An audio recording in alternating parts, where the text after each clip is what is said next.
What's good, y'all? Welcome to another episode of my prep journey.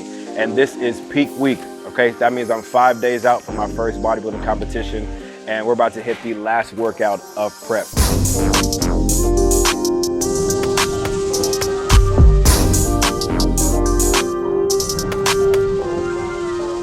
All right, I'm here with my boy, Drew Favre, and we're about to hit upper body today. So we're doing a little bit of back, a little bit of shoulders, and I'm gonna let him introduce himself. He was here on the first episode of my prep journey. And now he's back for the last one, just in time, straight from Houston. So I'm gonna let him introduce himself. Yeah, so I was here for the first episode of the prep journey, and that was right before I moved to Houston for about 4 or 5 months, and then I moved back to San Diego just in time to get one last session in with Labi during his peak week. To see Labi go through this prep and really transform his physique has been very inspiring for me, as I'm sure it has been for all of you. I knew Labi had a bunch of potential in bodybuilding the first time I met him. I asked him if he ever planned to compete. He's like, maybe one day. And so to see him actually commit to a show, commit to a prep, and fucking crush it has been very inspiring. So great work there, bro. And I'm very glad to be back here for your peak week workout. Hell yeah, I appreciate it. And no better person to be, training with on this peak week, because me and Drew, we have this, how would you say, like this almost symbiotic relationship where we, a camaraderie and a competitiveness. Yeah, I think that's the perfect way to describe it. We have a camaraderie with each other when we train, but it's also a bit competitive. And I know you're pretty fatigued and gassed right now, so it'll be nice to have me to kind of set the pace a little bit and kind of push you and still get a great workout in, even though you're drained. Exactly. So that's exactly what I need him for. So again, we're about to get a really good workout in. We got mostly back and shoulders today, a little bit of abs at the end, and then we're gonna call it. So let's get right into it now. All right, so for today's workout, like I said, so we're doing pretty much a back and shoulder day, and we're gonna be doing 4 sets of 18 for everything, so pretty high volume, getting a lot of blood flow into the muscle and just trying to fatigue the muscle as much as possible, going almost to a failure, staying within that 15 to 20 range. We're getting about 4 sets of 18 per exercise. Like I said, we're gonna go a lat pull down variation, seated row, then we're gonna do shoulder press, lateral raises, a rear delt fly, and then finish off with an ab exercise at the end. All right, so we'll get right into it. We'll get our warm-up sets in, and then we'll go. Okay, let's get it. Warm it up.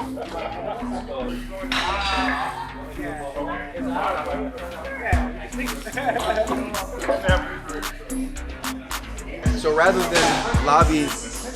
than us like going at the same time, in order to make sure we're both getting the most out of our sets, while we're doing the superset, Labi's going to do the entire superset, and then I'm going to push him, make sure he's getting quality reps, make sure he's getting close to failure, and then I'm going to do my entire superset.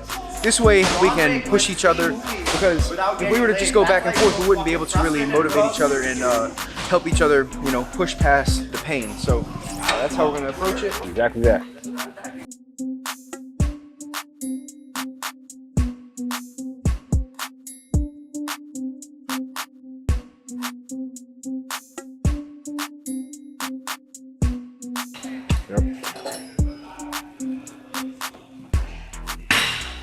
For those of y'all at home that don't know why he was doing those rows the way he was doing it, there's a certain method and a certain form you gotta have in order for you to be able to reach that far like that, in order to pull back. Okay, the purpose of that is to get the full stretch out of the lat. Okay, so getting a full stretch, getting a full range of motion from that lat, and then pulling back. So, but don't just try it just because you think it looks cool. You saw somebody else do it. There's definitely a way, to teach about how to go about doing that form. So, just so y'all know. Cable rows like that are a bit of an advanced technique. Not something that I personally have my clients do, because I don't have the cues for it yet. I wish I could give you all some good cues to do it, but it's just an instinctual thing at this point. As I get better at it, I'll be able to explain it to people. Yeah, I'm not trying to ego lift here. I'm not trying to go stupid heavy. Like, I'm trying to stimulate the muscle as much as possible for as many reps as possible. So, and again, we're going high volume, so we're going 4 sets. So I need to last throughout the whole thing. The last thing I want to do is go super heavy on the first 2 and then be like, damn, I got to go down for the last 2. So I want to keep it consistent. If anything, if I can go up, then I'll go up.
y'all notice, Lobby's keeping his chest up the entire rep. And as he comes down, he's actually making his chest bigger. This is going to help him get a deeper contraction in the lats, rather than letting his chest cave forward and ego lifting. You see a lot of people do lat pull downs that way, where the weight will be too heavy, and so they actually end up letting their chest cave in to compensate, and they use a lot of biceps to pull. But Lobby's keeping his chest big, driving through the lats. Great reps here. Come on. Nice. Solid. Yeah, bro. Hey, that was a good call to put the 25 on. Yeah. There's no way I'm doing more. I'm gonna go up a little bit. So Lobby's super depleted right now. He literally is a week from the competition. He literally just did cardio right before this. So like, Lobby's incredibly depleted, whereas I just started a fat loss phase not long ago. So I got a little more gas in the tank, so I'll probably be able to go a little bit heavier and push a little bit further than Lobby, but that's expected on a peak week workout, you know? You're not going to be performing at your best. Ooh, yep. Good. Yeah. So again, if you see from the side profile, you can see literally see his lat through his jacket, literally poking out. Because he's getting a really good stretch and really good contractions within that whole lat. The lat's one of the biggest muscles in the back, and it runs from your arm all the way down to your lower back. So him going that far, him stretching that far, is going to be very beneficial with hitting the entire lat. Okay, not just doing like a partial movement.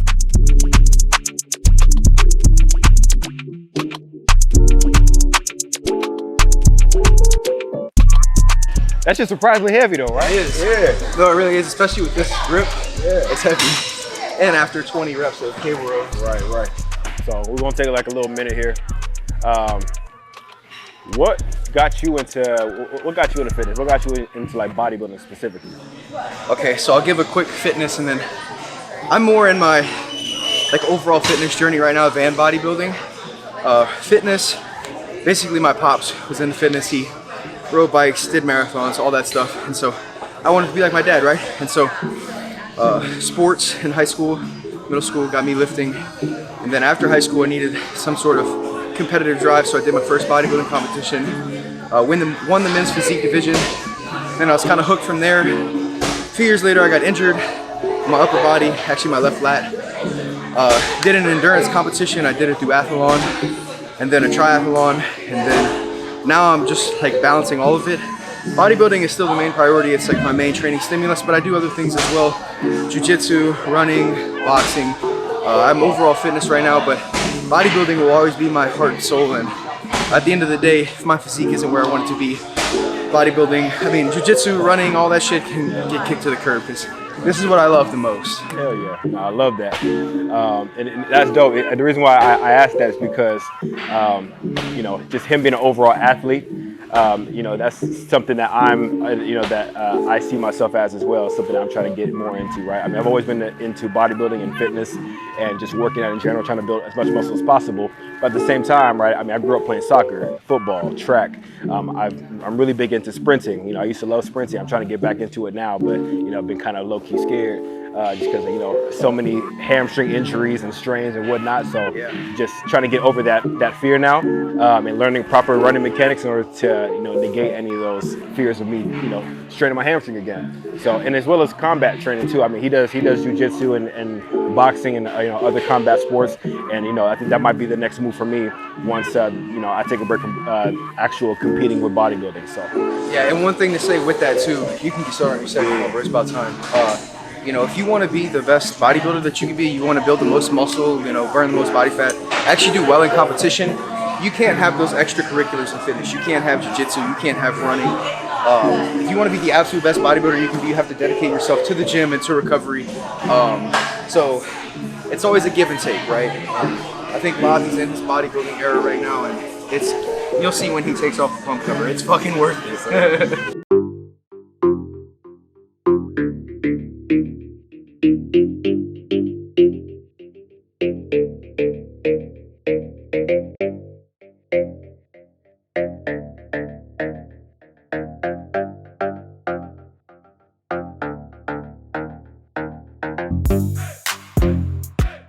Insane, because I did this exact same workout yesterday. Holy shit.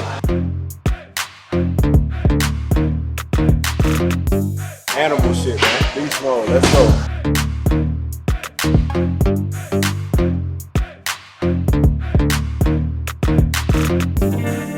You know, like I'm depleted right now. Like I'm fasted right now, by the way.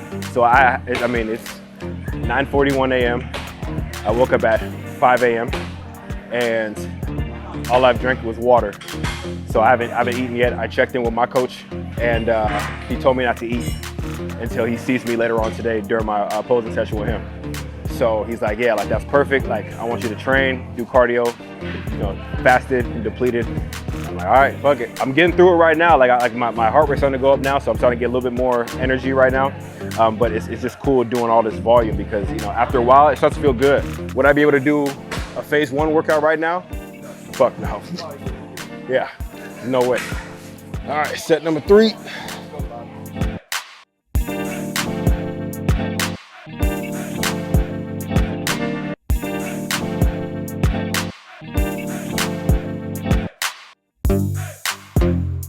All right, time this to come off. I haven't seen Labi in the gym with a pump since he started his prep. I've only known thick Labi. I've never known shredded Labi, so this is really cool to see.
How have you been training lately? 3 sets in the 8 to 10 range.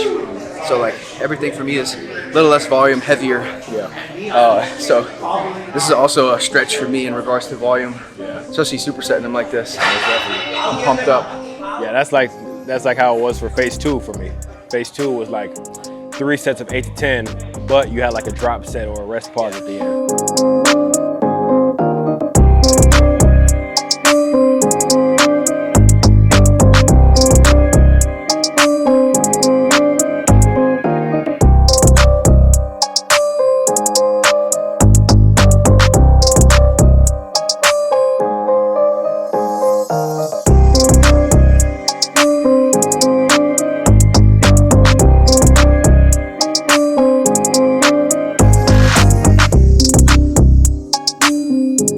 There ain't many people who can come do a fasted workout on peak week and have fucking muscle bellies like this. Most people would be so flat. I would be so flat and stringy. And that's ridiculous. Appreciate you, boy.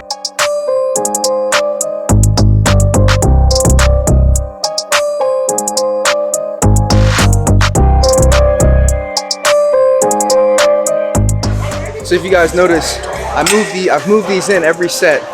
So Labi's got a little wider frame than me, a little longer arms.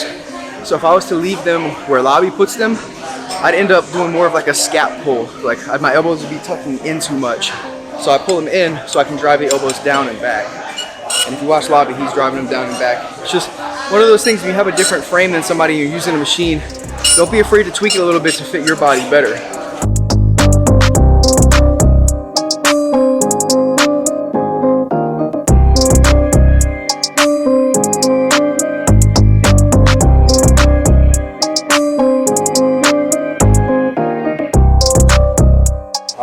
So that's 4 sets.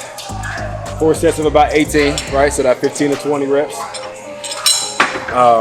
So got all of our back stuff out the way. So now we're about to hit the shoulders right now. 4 sets of 18. Okay, we're going to shoulder press right into lateral raises. Okay, so I'll do my set first, and then Drew will do his set. All right, and let's go back and forth.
So what I did for the shoulder press is one, I didn't use back support. So just getting my core activated within it, which is going to make the movement a little bit harder. Which is why I'm still going to stick with the 25s. Also, I'm really trying to focus, because the weight is relatively lighter than what I'm used to. I'm focused on just trying to get full range of motion from my shoulder, so trying to come all the way down.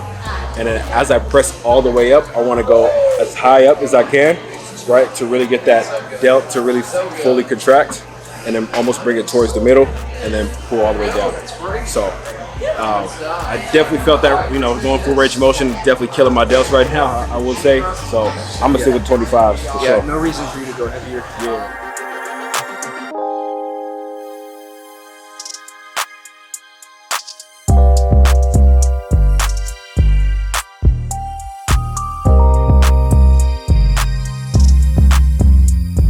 Notice how when I did the shoulder press, I'm bringing it all the way up towards the center, but I'm not letting them touch though. Don't let them touch, don't let them bounce off each other. You don't want to use that momentum.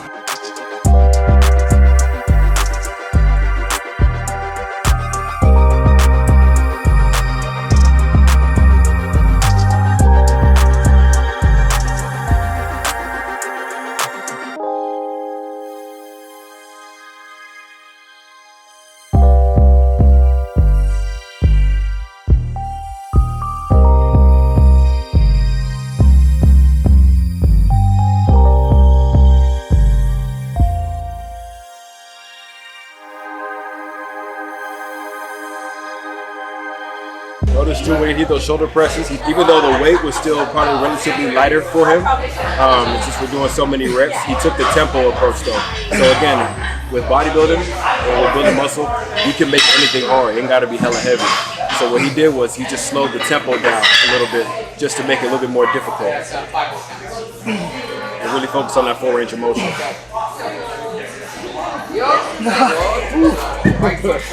More times than not, people are lifting too heavy. If you can't control the tempo, if you can't control your negative, the weight's probably too heavy. And I'm a big advocate of training with tempo and with a controlled negative. Obviously, full range of motion for injury prevention and maximum muscle growth. So like, yeah, I mean, normally I would go heavier than this if we weren't doing 4 sets of 15 to 20 reps with a superset. But like, I can grab the 90s or 100s and throw them up for 5 to 8. But they ain't gonna look as good if I was to grab the 70s and do a clean 5 to 8 with a solid tempo. And that set's going to build more muscle than the heavier set would. So that's for anybody out there with any lift. You know, technique, tempo can lead 2 gains. I was trying to think of an alliteration there. Yeah, I see what you're trying to do here.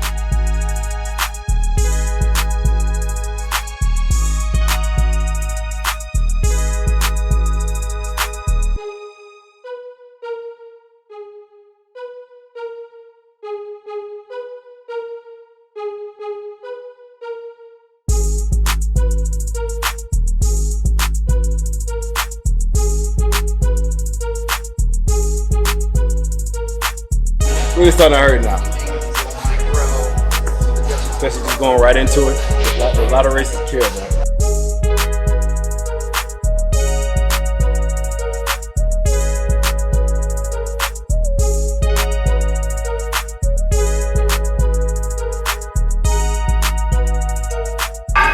For everybody out there who does lateral raises and does this shit, you're bouncing and you're bending your knees, plop your ass on a bench.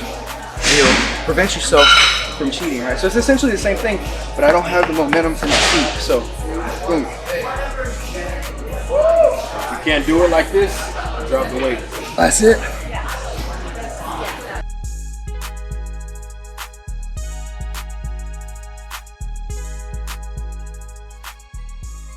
All right, so last superset we're gonna do during this workout is we're gonna go rear delt flies or rear delt raises. All right, so we're gonna go same thing, 4 sets to 18, and we're gonna superset it with some decline crunches. Okay, so just a little bit of abs as well. All right, Let's get it. ready? Cool.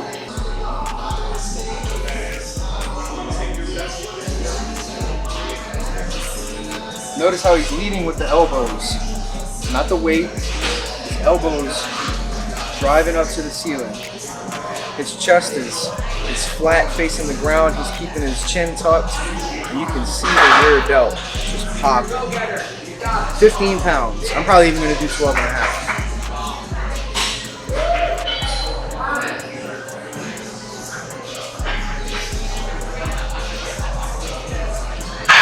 Put them 20s away, put them 25s away, and actually grow some rear delts, y'all. One of the most neglected upper body muscles for sure. Rear delt.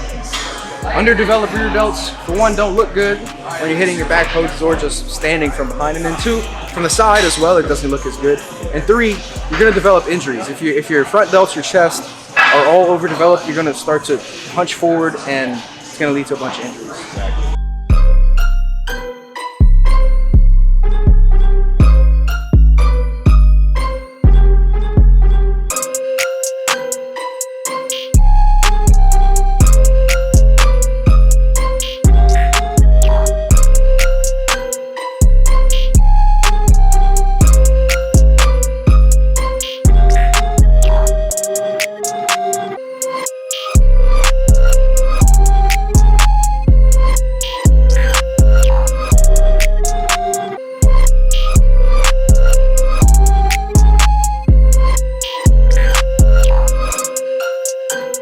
Again, it's rear delt focus, right? So when I do rear delt raises, right, the goal is not to try to pinch your shoulder blades together, right? There's a time and a place for that. So if I want to just isolate these, just like Drew said, we're trying to pull that elbow up, okay, leading with the elbows. We're just trying to get a full contraction in the rear delt.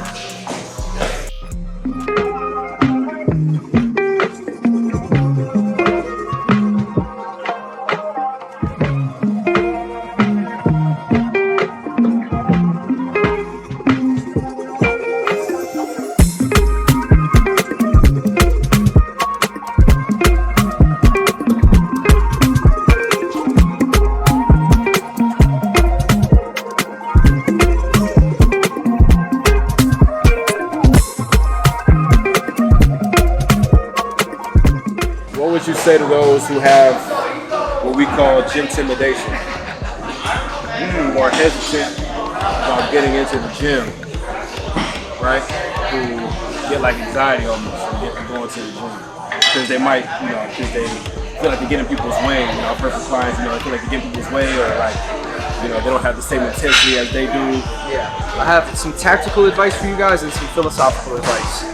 The tactical advice would be wear a hoodie, put your hood on, or a hat, put some headphones in, right? Get in your little safe zone, if you will, and go about it like that. Cover up, make yourself feel as safe as possible, and ultimately, like, everybody in the gym belongs in the gym. Whether you're as fucking jacked as Lobby, as experienced as me, or if you're just getting started or you've never touched a weight in your life. 98% of gym goers, no matter how experienced or intense they may seem, they love the fact that you're in the gym, and more than likely they're willing to help you. So, there is 2% of assholes out there, but you will probably never come across them. At your local gym, you'll probably never come across that person. So, put yourself in something that you feel confident in, or even hidden in, right? And just do your thing, and be courteous of other people, but you deserve the space just as much as everyone else in the gym. Nobody's really superior to one than the other, and then don't let your, and then so the philosophical, so that was the tactical side of it. The philosophical side of it would be the same advice I would give regardless of what resistance you're feeling, or regardless of what adversity you may be putting in front of yourself or that life is giving you. It's just that you have to face obstacles head on. You cannot shy away from fear, because on the other side of fear is that next version of yourself that you want. So any fear that you have, face that shit head on. Don't run from it. Don't hide from it. I can give you all the tactical advice. A lot of people can give you all the tactical advice. We can give you the best diet, training, nutrition. Like, it all doesn't matter. Ultimately, you have to overcome the fear. You have to do the work. So don't be afraid. Or let me rephrase that. Don't let your fear stop you. We all have fears. We're all afraid of things in life, and it's just a matter of overcoming those fears. It doesn't matter how experienced you are, no matter what you've done, what you have accomplished. You have to face those fears head on. So don't be a scared little bitch. How about that? Yeah, how about, yeah, right, exactly. I'm just kidding. I'm just kidding. Nah, you right. He said what he said. You can edit the last part out. No, you can leave that in. That's the dark side of Drew talking. You know, I got both sides. I see. I think that's the important part. That's going into my next question. Is where do you go when where do you go in your mind? When you come into the gym, what's your mindset? What's your focus? It's very, it's very different. You gotta hit that dark side, man. And some days it's some days I'm motivated by gratitude and abundance and just grateful to be able to train, grateful to be fit, healthy, able-bodied. I'm motivated by that a lot. And then I'm also motivated by some dark shit sometimes, and that part of myself that expects more of myself, that part of myself that wants to be better, that has that fucking drive to challenge myself and push myself, right? That's also part of it. And that's really it more times than not. I'm working on using the gratitude side of things more, using the positive side of it. But look, if you ain't got it that day and you ain't got the positivity and the gratitude, you use what you got. So if you're feeling bad, you fucking use it. Remember that one day, bro? I'll tell him a quick story of one time me and Lobby trained here at this specific gym for a leg day. My grandmother had just passed away, and it was my first time speaking to my grandpa since it happened. And my family lives in Louisiana. We're obviously in San Diego right now, and it broke my fucking heart. I was on my way here when I talked to him. It broke my fucking heart. I sat in the parking lot, cried for like 15 minutes. Eventually, wiped the fucking tears, came in here and told Lobby, like, yo, I'm an emotional wreck right now, but we're gonna fucking kill it. And I used those emotions, I used that pain, that fear, and we crushed the workout. And had I not told Lobby, he would have never even known what I just did, right? And so use the emotion you have. If you're heartbroken, if you're, for me, I was heartbroken, not romantically, but my grandmother passed away, right? Like, whatever emotion you got, if you're fucking amped up and you're feeling positive, use it. If you're feeling down, use it. Emotions are fuel, and so just don't be afraid to lean into them, and they'll really help you overcome that feeling as well. Because I felt great when we left the gym. I felt if I would have just skipped the workout and went home and stayed in my sorrows, who knows what would have happened, I might have spiraled downward. So use your emotions, keep them in check obviously, but it depends. I don't have one set thing. I'm more intense than not though. Like more times than not, it's more darkness than anything. Yeah. I mean, the intensity. I think the premise is that the intensity is always up. The intensity is always there. You're just pulling it from different places depending on how you feel. Yeah. Right. Yeah, you can't fake an emotion. You can't convince yourself that you feel good. Now after your workout, you might feel good. You know what I mean? You might shift your state and have more gratitude, more just abundance or whatever, right? More positive energy. But if you ain't feeling it when you get to the gym, use what you got, man. Use what you got. That's what I tell people. Get it done. At the end of the day, get it done. Get it done, bro. And do it with passion, no matter how you feel. The passion comes from the dark side and the light side. Passion is everywhere.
All right, y'all. That's a wrap. Okay, that was the final workout of my prep journey. Pretty good workout, huh? I enjoyed it very feel? much. Feel good. Feel pumped. Very pumped. So again, just to recap, we did 4 sets of 18 of our back and shoulder exercises. So we started off with the superset of cable rows with lat pull down. And then we did shoulder press to lateral raises, and then rear delt flies to some decline sit-ups. All right, so for me, it felt pretty good. I feel the pump still. I don't know how. I don't know how I still got through that workout. Again, I'm fucking starving. I'm depleted. I don't know when the next time I'm gonna eat is. It probably might be after my posing session with Jonas in like an hour or so. Again, I appreciate y'all who stuck around. I'm definitely glad that my boy Drew was able to come out and be a guest. And I've been really wanting him to to come and join me on one of these episodes. So, Drew, you have anything to say? I'll just kind of wrap up with what I said in the beginning. Just that it's been fucking awesome to see you go through this prep. Lobby did not look like this when I left, guys. He did not look like this at all when I left. So yeah, it's been really cool and inspiring from just a friend and a spectator to see Lobby go through this transformation. And I've prepped before. I've done bodybuilding shows before, so I know how he's feeling. I know how fatigued he is. I know how hungry he is.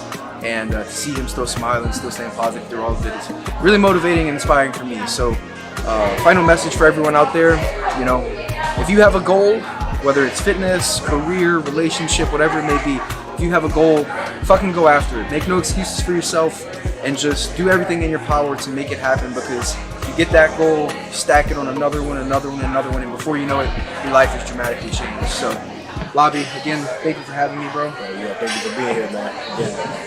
So again, that's a wrap. 5 days out from my first bodybuilding competition, competing in Classic. Right now I'm weighing at about 191 pounds right now, coming from 226 from when I first started week 1. So again, this is a 20-week long prep, and this is week coming close to the end of week 19 or 20, whatever you want to call it, but this is the final week. So we have one more vlog after this, and that will be show day. So again, I appreciate y'all. Make sure y'all like, subscribe, comment, all that, share. And Body by Lobby. Yes, sir. We'll see y'all later. All right.